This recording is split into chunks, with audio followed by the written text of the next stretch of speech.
안녕하십니까. 안녕하세요. 안녕하세요. 누가복음 2장 8절 말씀 보겠습니다. 누가복음 2장 8절입니다.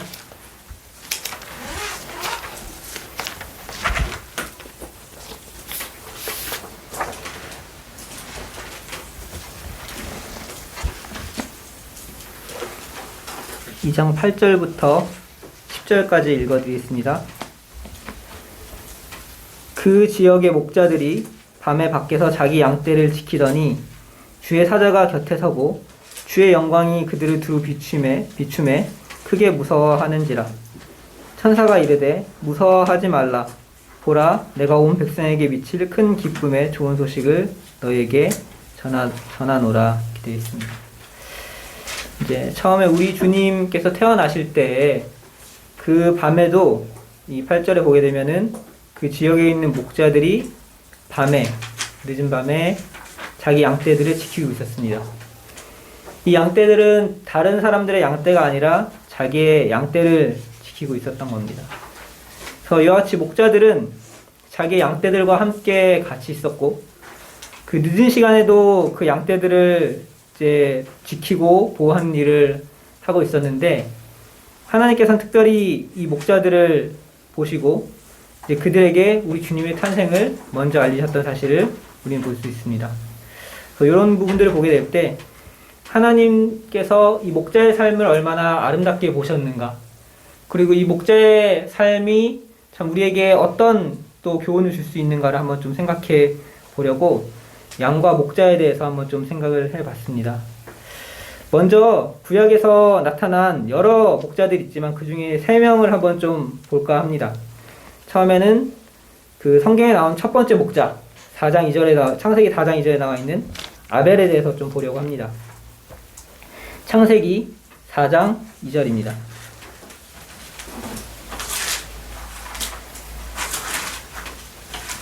창세기 4장 2절.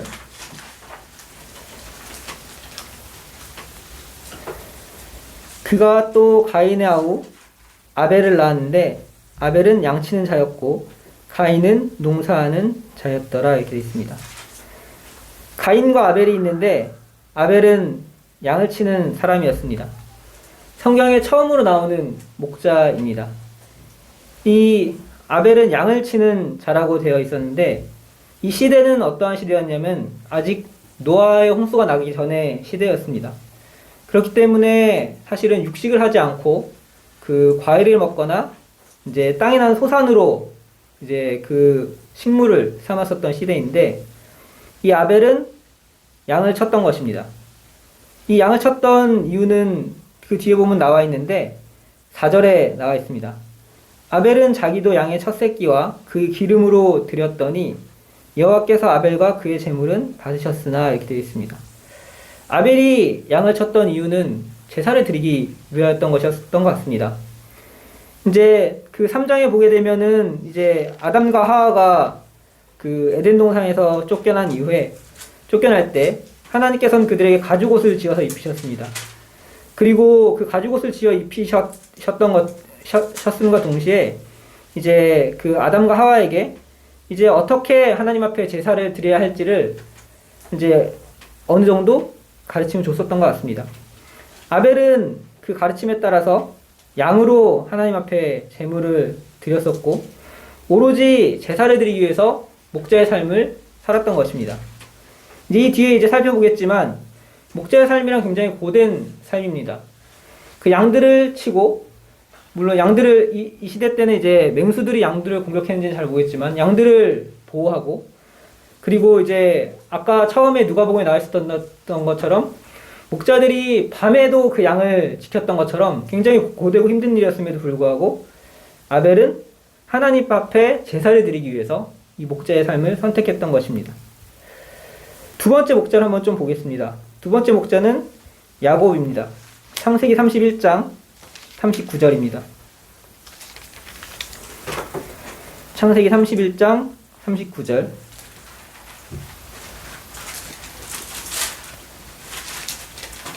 구약성경 47페이지입니다. 창세기 31장 39절부터 40절 읽어드리겠습니다. 물려 찢긴 것은 내가 외삼촌에게로 가져가지 아니하고 낮에 도둑을 맞았든지 밤에 도둑을 맞았든지 외삼촌이 그것을 내 손에서 찾았으므로 내가 스스로 그것을 보충하였으며 내가 이와 같이 낮에는 더위와 밤에는 추위를 무릅쓰고 눈 붙일 겨를도 없이 지냈나이다. 야곱은 목자의 삶을 살았습니다. 그가 이제 그 외삼촌 라반에게 그 몸을 의탁했었기 때문에 이제 그 부인들을 위하여서 두 명의 이제 외삼촌의 딸들을 위하여서 14년을 넘게 이제 그 목자로서의 삶을 봉사를 하였습니다. 근데 여기 40절에 보게 되면은 그 목자의 삶이 어떤지 잘 나타나 있습니다. 낮에는 더위와 밤에는 추위를 무릅쓰고 일을 했다라고 되어 있습니다. 그리고 그 앞에 39절에도 보게 되면은 이제 그 소들이 그 양들이 이제 때로는 맹수들에게 물려 찢겨가기도 하고 또 도둑을 맞기도 하고 때로는 낙태하기도 하기 때문에 이 모든 일들을 관리하고 이제 그 양들을 돌봐야 하는 그 일이 그 목자의 삶이었던 것입니다. 그래서 이 목자의 삶은 굉장히 고된 삶이었습니다. 그런데 이 고된 삶에도 불구하고 이 양들을 지키는 것, 귀하게 여기는 것이 바로 이 목자의 삶이었던 것입니다.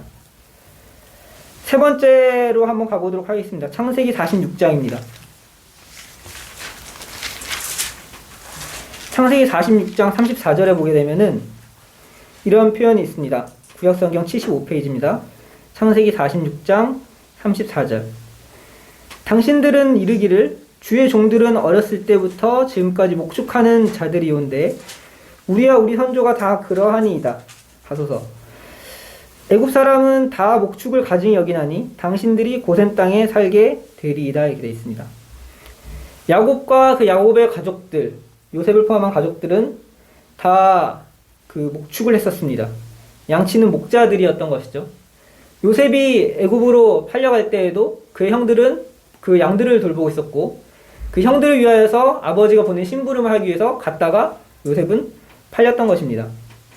그런데 이 애굽에서 보게 되면은 애굽에서는 이 목축을 가증하게 여겼습니다. 그리고 굉장히 비천하게 여겼습니다. 창세기 애굽에서는 요 창세기에서 이렇게 기록이 되지만 이제 이 후기 시대에 가서 이제 이스라엘 백성들이 땅에 정착하고 그들의 문화 가운데 농경이 이제 퍼지게 됐었을 때 그들의 삶 가운데서도 목자는 굉장히 고되고 비천한 직업 중에 하나였습니다. 땅들이 다 있기 때문에 그 남의 땅에 가서 함부로 이제 그 풀을 뜯지 못하였기 때문에 이제 그들의 눈치를 봐가면서 돌아다닐 수밖에 없었고요. 집이 없이 유랑을 했었기 때문에 그들은 비천한 위치에 있을 수밖에 없었습니다. 그래서 이 목자의 삶은 하나님께서는 그들의 제사를 위해서 양이 반드시 필요했기 때문에 이들을 치는 것을 하나님은 이 양을 치는 것에 대해서 굉장히 귀하게 여기셨지만 사실은 그 삶은 굉장히 고된 삶이었고 그 사람들이 보기에 비천한 삶이었던 것입니다. 오로지 하나님만이 우리 주님만이 이 목자의 아름다움, 참된 아름다움을 아시고 이 목자의 여러 가지 비유를 이 성경에 이제 나타내 주셨던 것을 볼 수 있습니다. 그래서 이 세 명의 목자들 통해서 목자가 어떠한 그 배경 가운데 있었는지를 좀 말씀을 드렸고요. 그 목자들은 구체적으로 어떤 일을 했는지를 한번 좀 보도록 하겠습니다. 다윗을 통해서 한번 좀 보겠습니다. 사무엘상 17장입니다.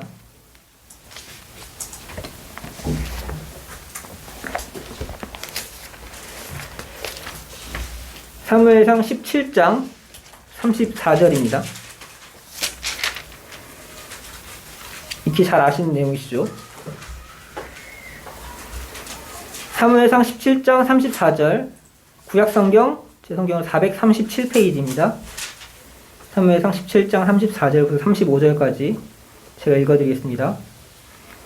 다윗이 사울에게 말하되 주의 종이 아버지의 양을 지킬 때에 사자나 곰이 와서 양떼에서 새끼를 물어가면 내가 따라가서 그것을 치고 그 입에서 새끼를 건져내었고 그것이 일어나 나를 해하고자 하면 내가 그 수염을 잡고 그것을 쳐 죽였나이다. 이렇게 되어 있습니다. 첫 번째로 목자의 일 중에 가장 큰 일 중에 하나는 무엇이냐면은 그들의 양을 지키는 일이었습니다. 그 양들을 지키는데 아까도 말씀드렸지만 도둑들이 양들을 뺏어가기도 했고요. 그리고 사자나 곰과 같이 굉장한 맹수들이 이제 이 양들을 움키려고 왔었던 경우가 있었습니다. 사자와 곰을 우리 동물원에서 혹시 보셨는지 모르겠지만, 동물원에 있는 사자나 호랑이나 곰을 보게 되면은 굉장히 좀 무기력하게 보일 수 있습니다만, 사실은 사자나 곰이 앞발을 한번 휘두르기만 하면은 사람은 그것을 스치는 것만으로도 생명이 위협일 정도로 굉장히 큰 맹수들이었습니다. 근데 목자들은 그들과 함께 싸워야 했습니다. 그래서 그들에게는 이들과 싸울 수 있도록 지팡이와 막대기를 가지고 있었는데요. 그래서 시편 23편에 보게 되면은 이제 그 지팡이와 막대기에 대해서 나오고 있습니다. 특별히 그 중에서도 이제 막대기는 이제 조금 짧고 이렇게 뭉툭한 형태를 띠고 있었는데, 이 맹수들과 싸울 때 있어서 목자들에게 가장 중요한 무기 중에 하나였습니다. 시편 23편 4절 한번 잠깐 읽고 갈까요? 시편 23편 4절입니다.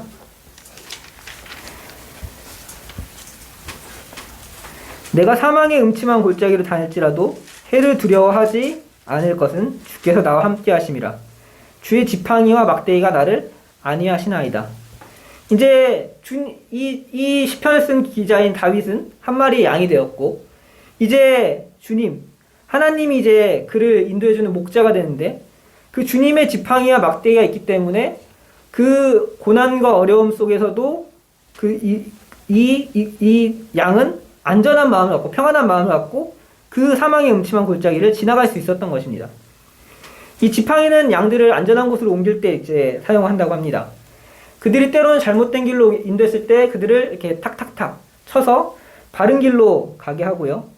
혹시 바위턱에 걸릴 것 같으면 그들이 턱에 걸리지 않도록 이렇게 밑에 받쳐주기도 하고요. 혹시 물을 마실 때 그들이 빠져서 죽을 수도 있으니까 이 막대기로 그 물의 깊이를 재기도 한다고 합니다. 이 막대기는 굉장히 길고 얇은 형태로 되어 있는 막대기라고 합니다. 그래서 그 목자의 지팡이와 막대기는 그 양들을 보호하고 인도하고 보살피는데 사용하였던 것입니다. 그래서 목자는 이 지팡이와 이 막대기를 가지고 다니면서 이 양들을 지키는 일이 굉장히 큰 일 중에 하나였습니다. 두 번째 목자의 일은 아모스를 통해서 한번 좀 볼 수 있을 것 같습니다. 좀 시대적인 배경이 좀 있긴 하지만 아모스 7장 14절을 한번 가보도록 하겠습니다. 아모스 7장 14절, 구약성경 1282페이지입니다. 아모스 7장 14절.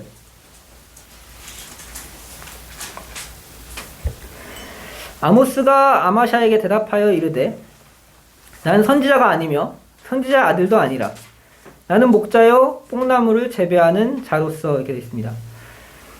아모스가 자신을 소개하는데 자신을 목자라고도 소개하고 뽕나무를 재배하는 자라고 소개를 하고 있습니다.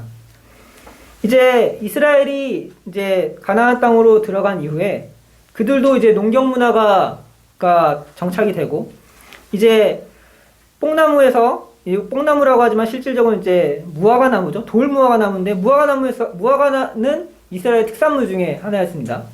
그 다음에 포도를 또 가꾸기도 하고요.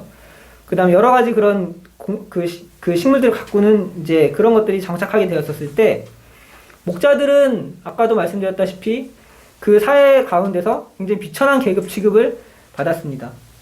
그런데 그들이 비천한 계급 취급을 받고, 또 그럼에도 불구하고 그들은 양들을 돌아다니면서 목초지에서 그 양들을 먹여야만 하는 그런 배경 가운데 있었던 것입니다.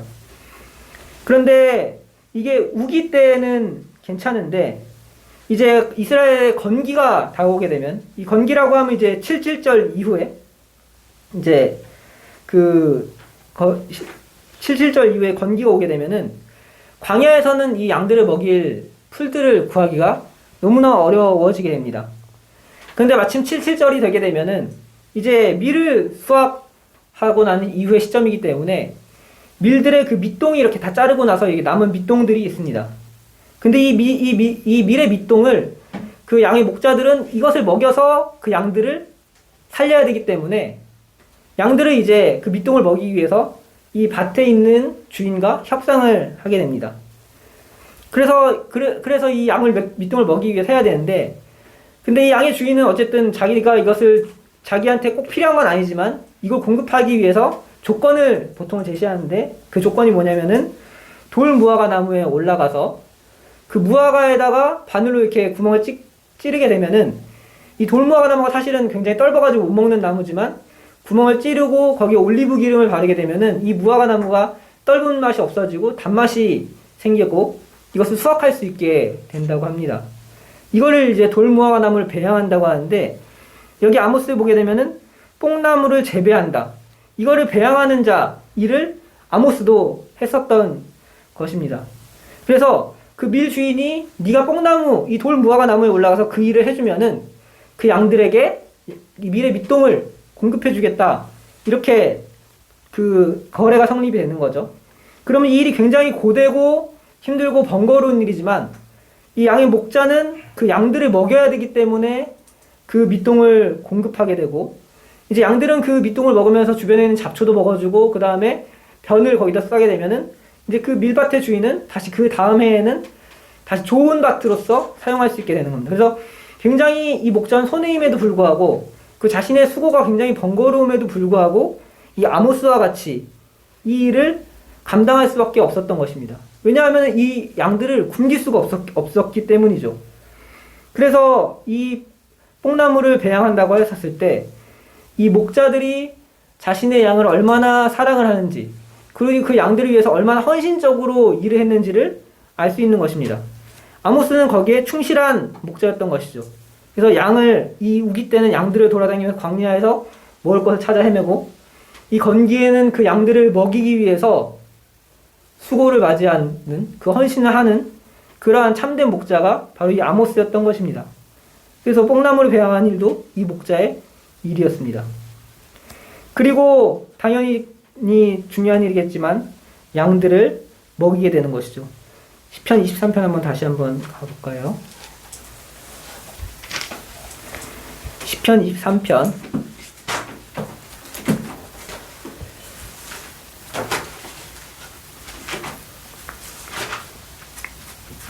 여호와는 나의 목자시니 내게 부족함이 없으리로다.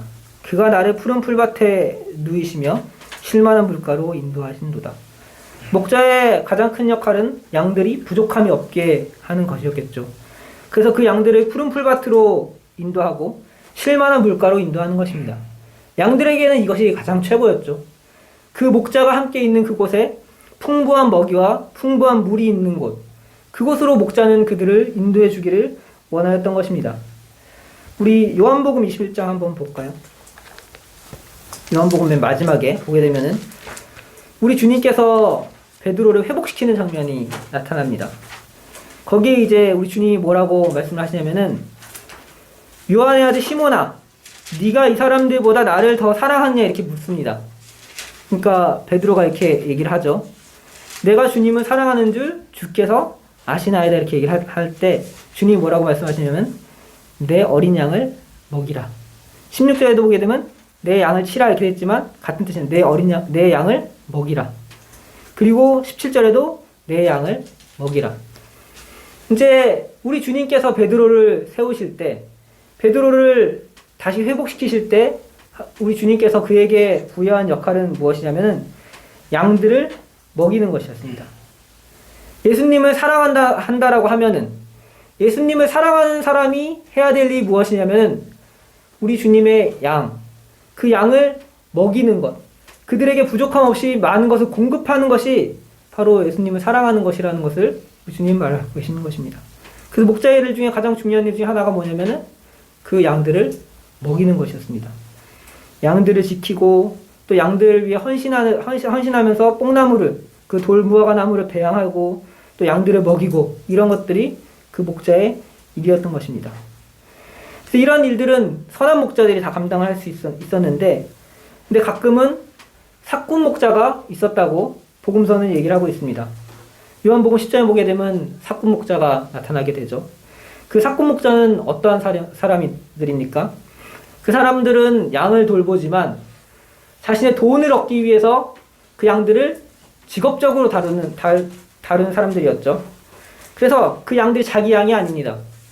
그 양들에 대한 애정도 없고 관심도 없고 이리가 오면은 다윗은 사자와 곰이와도 그들과 싸워서 이겼는데 이리 그 사자랑 곰하고 비교할 수 없는 그 보잘것없는 맹수긴 하지만 보잘것없는 이리가 오기만 해도 그는 아무런 준비 없이 도망가는 사람이 바로 사꾼 목자라고 되어 있습니다. 유다서 1장에도 비슷한 비유가 하나가 더 있습니다. 유다서 12절 보게 되면은 유다서 12절 신약성경 397페이지입니다.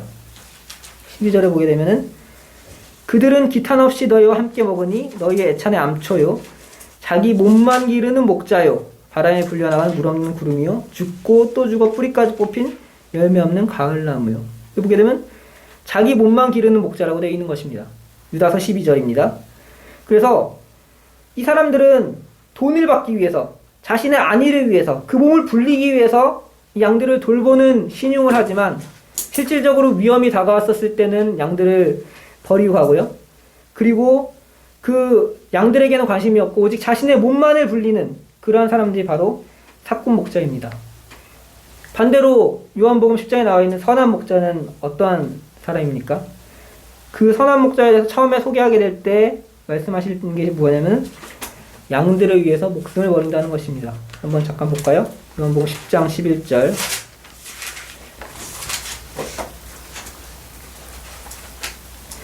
첫 번째로 이 선한 목자를 얘기하게 될 때 11절에 선한 목자는 양들을 위하여 목숨을 버리거니와 다른 게 더 필요 없는 것입니다. 양들을 위하여 목숨을 버릴 수 있는 것, 그 양들을 자신의 목숨보다도 귀중하게 생각하는 그것이 진정한 목자들인 것입니다. 밤이 되었을 때에도 그들은 여전히 눈을 떠서 그 양들을 돌보고 있었기 때문에 천사들이 나타나서 우리 주님의 탄생하는 것을 그들에게 그 기쁜 소식을 그들은 가장 먼저 들을 수 있었죠. 낮에는 더위가 있고 밤에는 추위가 있었지만 그들의 양이 그곳에 있었기 때문에 그 양들을 사랑하고 그들을 돌보는 것이 바로 이 목자였습니다. 그래서 이 목자들은 양들을 너무나 사랑하기 때문에 이 양들은 14절에 보게 되면 그들이 내 음성을 듣는다라고 되어 있었습니다. 그리고 10장 앞절에 보게 되면 어떻게 되어 있습니까? 3절에 보게 되면은 그들이 각기 그 이름을 불러낸다라고 하는데 그 양들이 그 음성을 아는 것입니다. 그 양들 또한 그 목자가 그 양들을 얼마나 사랑하는지를 알고 있었기 때문에 자신의 이름을 부를 때 이 양들은 그 음성을 듣고 따라온다고 되어 있는 것입니다. 비록 이 양들이 사막에 음침한 골짜기에 있을 때에도 그 목자는 그들과 함께 있었습니다.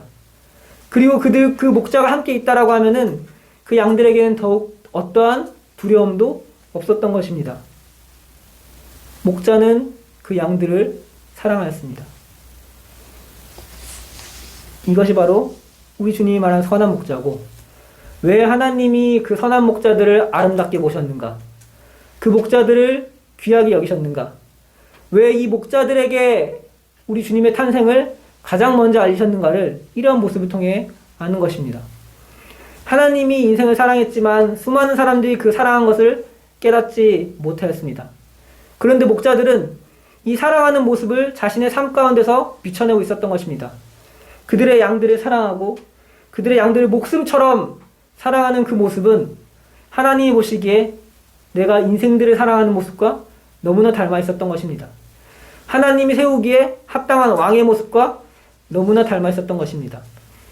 다윗은 목자에 대해서 시편 23편에서 노래했지만 사실은 하나님이 이 다윗을 세울 때 그 다윗은 양을 치는 법을 먼저 배웠고 그 양을 사랑하는 마음을 먼저 배웠고 그가 왕이 되었었을 때에 그 백성들을 다스리는 법과 그 백성들을 사랑하는 법을 그는 이미 목자의 삶을 통해서 알고 있었던 것입니다.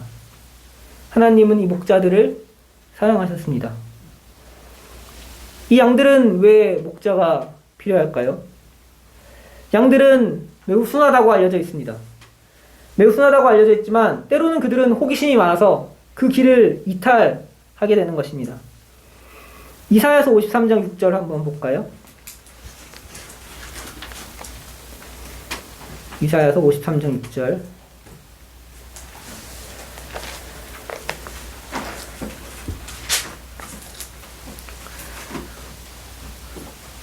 구약성경 1034페이지입니다. 이사야서 53장 6절.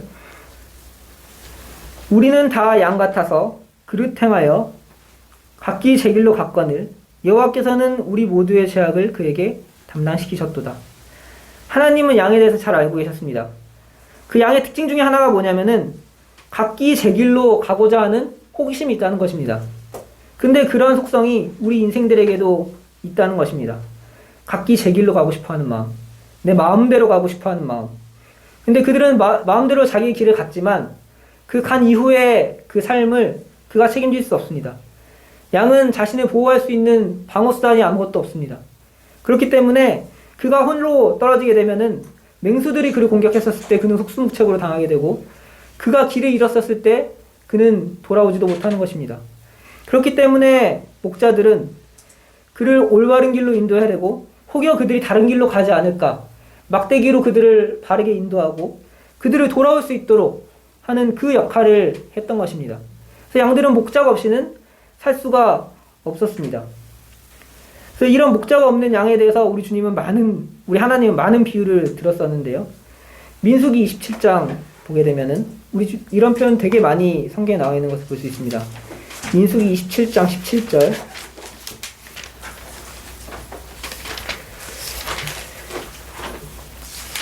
민수기 27장 17절.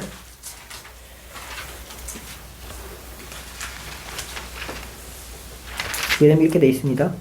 구약성경 243페이지입니다. 민수기 27장 17절 보게 되면 그로 그들 앞에 출입하며 그들을 인도하여 출입하게 하사 여호와의 회중이 목자 없는 양과 같이 되지 않게 하소서. 이렇게 돼서 이제 그 다음에 이제 여호수아를 모세 다음에 이제 세우게 되는 이제 여호수아 세우는 모습도 보게 되는 후계자 세우는 모습도 볼 수 있는데 그것처럼 목자가 없게 되면은 목자가 없는 양은 그건 너무나 불안하고 그들은 흩어질 수밖에 없는 그런 모습을 보이는 겁니다. 우리 마태복음 9장에도 그런 모습이 있죠. 우리 주님께서 이제 오병이어의 기적을 오병이어의 기적을 하시기 전에 그 무리를 보셨습니다. 그리고 뭐라고 말씀하셨냐면은 그들이 목자 없는 양과 같이 고생하여 기진함이라. 그들이 예수님을 쫓아오긴 하였지만 그들의 모습이 마치 누구를 따라갈 수가 없는 그 시대에 아무런 영적인 지도자가 없었기 때문에 대제사장들은 있었지만 그들은 권력과 탐욕에 쩌들어 있었고 하나님의 말씀에는 관심도 없었던 그런 사람들이 그 시대의 대제사장들이었습니다. 침례 요한이 있었지만 그 침례 요한은 그 왕의 욕심 때문에 죽을 수밖에 없었던 그 아무런 영적인 지도자가 없는 누구도 따라갈 수 없는 그 백성들이 이제 먹을 것을 바라보며 우리 주님의 말씀을 듣기 위해 따라왔었을 때 그들이 배고파서 지쳐 있었을 때 우리 주님은 그들을 목자 없는 양과 같다고 하였습니다. 양이 목자가 없으면은 주님이 말씀하신 대로 고생하며 기진하는 것입니다. 양은 푸른 초장과 쉴만한 물가에 있을 때 가장 행복함을 느낄 텐데 목자가 없기 때문에 그들은 고생하고 기진할 수밖에 없는 너무나 불쌍한 모습을 할 수밖에 없었기 때문에 우리 주님께서 이제 그들의 목자를 자처하시고 그들에게 오병이어의 기적을 베풀어서 그들에게 먹을 것을 주시고 그들의 배고픔을 잊게 하셔서 그들에게 다시 한번 웃음을 찾게 해주신 분이 바로 우리 주님이신 것을 볼 수 있습니다. 양은 또 시력이 약합니다. 사냥은 또 시력이 좀 좋다라고 합니다. 그래서 이게 집에서 키우는 양만 시력이 약한지는 잘 모르겠지만 이제 좀 의견이 좀 여러 가지지만 좀 한번 교훈이 되고자 시력이 약해서 먼 곳을 보지 못한다고 합니다. 그래서 그 양들은 그 앞에 있는 양들을 쫓아가거나 이제 목자의 음성을 듣고 따라가는 것이 그 양들의 역할입니다. 그래서 목자가 있어야지만 그 양들은 다른 곳으로 길을 잃지 않고 그 음성을 듣고 따라갈 수 있는 것입니다. 그래서 양들에게는 목자가 필요합니다. 그리고 이 양들은 이제 급격하게 위기 상황에 닥치게 되면은 그 입을 다무는 그런 특성을 가지고 있죠. 우리 주님을 상징적으로 얘기하게 될 때 도수장에 끌려가는 어린 양과 털 깎는 자 앞에 잠잠한 양같이 그 입을 열지 않았다라고 말씀하셨던 것입니다. 그 목자가 이제 그리고 그들을 보호해주고 그들을 보살피고 때로는 그들을 털을 깎고 이런 역할을 했던 것입니다. 그래서 양들은 목자가 있어야지만 그들의 생명을 연명할 수 있고 그 특유의 고집과 그 연약함 그리고 앞을 멀리 보지 못하는 그런 상황 가운데서도 올바른 길과 방향을 찾을 수 있는 것입니다. 그렇듯이 양은 목자를 필요로 하고 이 목자는 그 무조건적인 헌신적인 사랑으로서 양을 돌보게 되는데 이 목자와 양과의 관계를 우리 하나님께서는 성경에 여러 가지로 표현해 놓으셨습니다. 이 부분 세 가지만 좀 보고 말씀을 좀 정리를 할까 합니다. 먼저 하나님은 이 목자와 양의 관계를 왕을 목자라고 표현을 하셨습니다. 사무엘하 5장 2절입니다. 많으니까 그냥 에스겔서만 한번 보도록 하겠습니다. 에스겔서 34장 23절입니다. 에스겔서 34장 23절.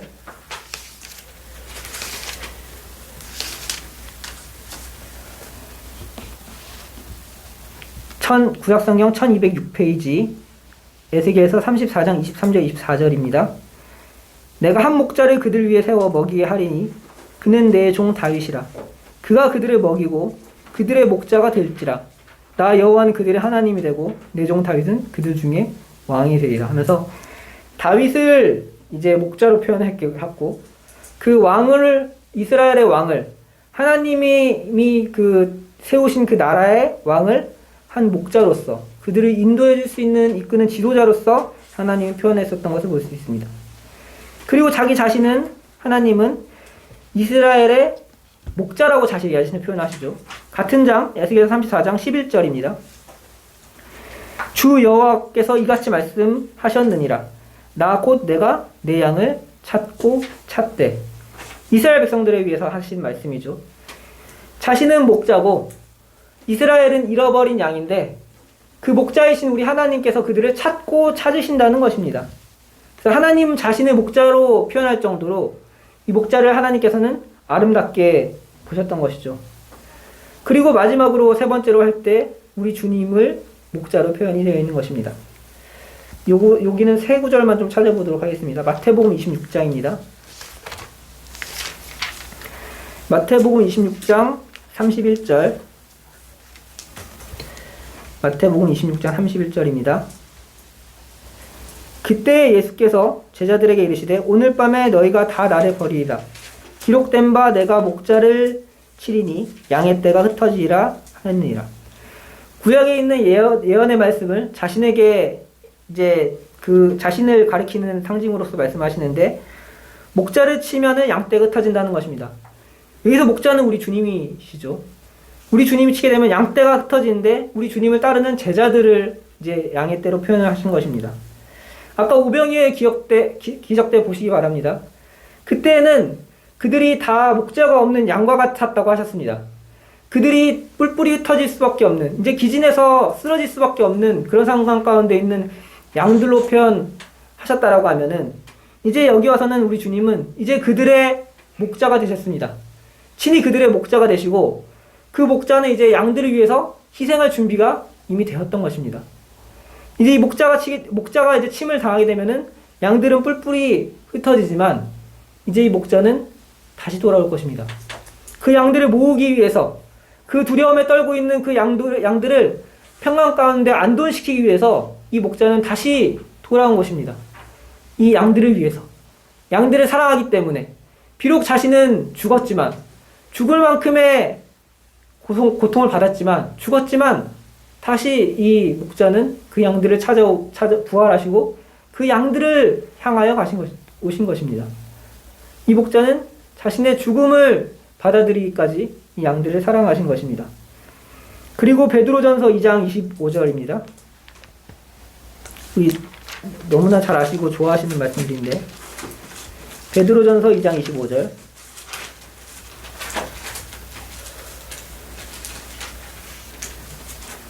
너희가 전에는 양과 같이 길을 잃었더니 이제는 너희 영혼의 목자와 감독 되신 이에게 돌아왔느니라. 우리 주님은 이제 아까 우리 주님을 따른 제자들 앞에 목자였는데, 이제 이 우리에 들지 않은 다른 양이 있는데, 그 다른 양이 누구냐면은 바로 우리들입니다. 이 양들은 길을 잃은 양들이었습니다. 우리 주님을 모르고 어디론가 길을 잃어버려서 도무지 갈 곳이 어딘지, 죽음을 절벽을 향하여, 사망의 음침한 골짜기를 향하여 홀로 가고 있었던 그런 양들이었습니다. 그런데 우리 주님이 우리에게 다가오셨을 때, 한 명의 선한 목자가 우리에게 다가오셨을 때, 그분은 그 길 잃어버린 양의 목자가 되시고 영혼의 목자와 감독이 되어주셨던 것입니다. 그래서 주님은 이스라엘 백성들의, 제자들의 목자시기도 했지만, 이제 구원받은 많은 그리스도인들의 목자가 되셨던 것입니다. 그리고 마지막으로 계시록 7장 17절에 보게 되면은, 요한계시록 7장 17절입니다.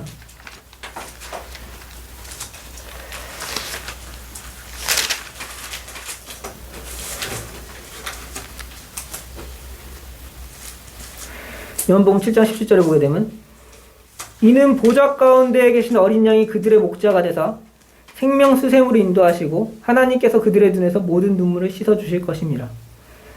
이제 보좌에 계신 어린 양인데 그들의 목자가 되었습니다. 그들은 누구입니까? 교회입니다. 교회의 목자가 되셔서 그 교회를 생명수샘으로 인도하신 분이시고, 이제 그들의 눈에 있는 그 모든 눈물들을 씻어주시는 목자, 그들을, 이 양을 먹이고 쉴만한 곳으로 인도해 주시는 뿐만이 아니라 그 눈물까지도 닦아주실 수 있는 분, 씻어주실 수 있는 분으로 오신 목자가 바로 우리 주님이신 것입니다. 그래서 하나님은 이 목자의 이러한 모습들 사랑하시고, 때로는 자신의 목자로, 또 우리 주님을 목자로, 또 다스리는 자를 목자로 이야기를 하셨습니다. 이 목자는 아까도 말씀드렸다시피 하나님을 위해서 이 양들을 기릅니다.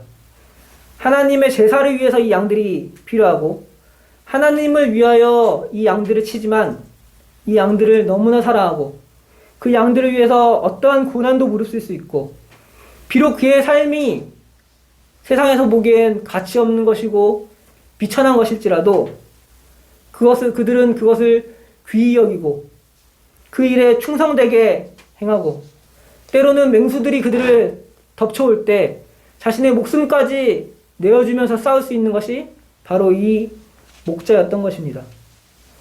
우리에겐 이러한 목자가 있습니다.